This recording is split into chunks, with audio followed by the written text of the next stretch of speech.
Phone মোবাইলে দিবে দেখেন আরো দিয়ে নাও।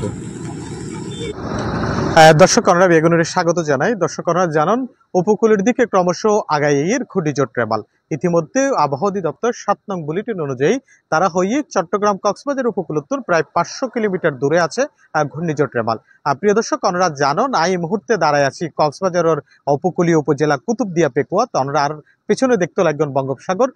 তবে ঘূর্ণিঝড় আইবর যে ধামামা ইবে কিন্তু সকালত আর একটু করে দেইলেও তবে কিছু জায়গাতে আর এখনো পর্যন্ত ঘূর্ণিঝড়টি বা আইবর যে পরিবেশ ইয়ান কিন্তু আর তোর মনে নয়, কারণ অনেক জায়গা তারা দেখি ব্যবসা গরম পড়েন, গরমের তীব্রতা কিন্তু আছে। তবে এই মুহূর্তে জিয়ানত আছি পেকুয়া ইয়ানত যদি অনরার একটু দেখায় যে আকাশের গুমট অবস্থায় অনেকটা মনে হচ্ছে ঘূর্ণিঝড় আসন্ন। তবে আবহাওয়া অধিদপ্তরের 7 নং বুলেটিনও তিতেরা হয়ে চট্টগ্রাম কক্সবাজার সমুদ্র বন্দর প্রায় 500 কিলোমিটার দক্ষিণ দক্ষিণ পশ্চিমে আছে।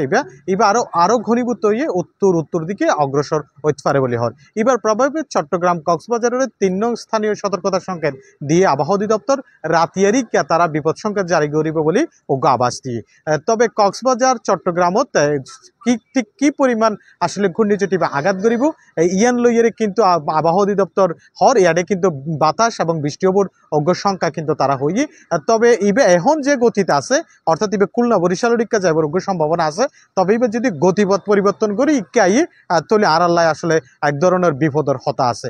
তবে গতবারের সঙ্গে হতা যদি আইনের হয়ে এর আগেও বিভিন্ন ঘূর্ণিঝড় আরা দেখি আইব হইয়ে ঠিক আইবের টাইমত নয় ইয়ান লইয়ের মানুষের মধ্যে এক ধরনের আরা দেখি যে মানুষ আসলে ঠিক টাইমে আসলে গুরুত্ব না দেয়। তবে এখনকার পরিবেশ যদি আইনের হয় যে পেকুয়া কুতুবদিয়া মহেশখালী এইসব অঞ্চল যিনি আছে চট্টগ্রাম সহ এই মাঝে মানুষের মধ্যে এক ধরনের আতঙ্ক দেখা যায় আসলে ঠিক সমত আসলে ঘূর্ণিঝড়টি বা আইয়ের উপকূলতা আশ্রয় পড়ে। তবে আবহাওয়া অধিদপ্তর হতা হই আবহাওয়া অধিদপ্তর আর জিয়ান হইয়ে আগামী হালিয়ার সন্ধ্যা নাগাদ এবার বাংলাদেশ উপকূল অতিক্রম গরিবের সম্ভাবনা কিন্তু তারা দেখেন।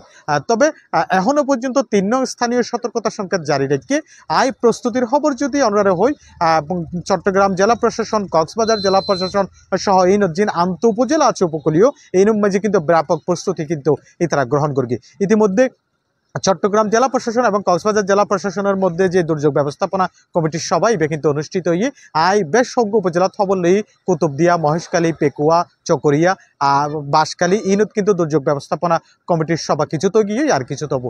তবে তারা মেডিকেল টিম প্রস্তুত রেখে সিপিপি স্বেচ্ছাসেবক প্রস্তুত রেখে এবং সাইক্লোন শেল্টার যে আশ্রয় কেন্দ্র কিন্তু খোলা রাখি।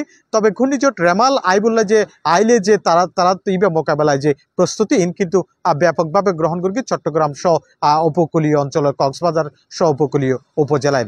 তবে সবকিছু মিলাই গেলে এখনো পর্যন্ত 3 নম্বর সংকেত আছে হয়তো রায়তরিকের সংকেত বাড়িতে পারে বিপদ সংকেত জারি করতে পারে বা মহাবিপদ সংকেত জারি করতে পারে। অনরা নিশ্চয় সিপ্লাজত আর দিকে হনা খবর আইলে জানা দিম। অনরা জানান ঘূর্ণিঝড় রেমাল যেভাবে আসলে উপকূলের দিকে ধেয়ে আই হয়তো আগামী হালিয়া নাগাদ এবার বাংলাদেশের উপকূল অতিক্রম করতে পারে। তবে দোয়া করুন আসলে বাংলাদেশের চট্টগ্রাম অঞ্চল বা অন্য যে জায়গাতে আছে নিয়ে নিরাপদ থাকে আর ইয়ানের প্রার্থনা করি। এই আছিল আসলে ঘূর্ণিঝড় রেমালর সর্বশেষ। FM Suman C+ Cox's Bazar. দর্শক আমরা বেগুনের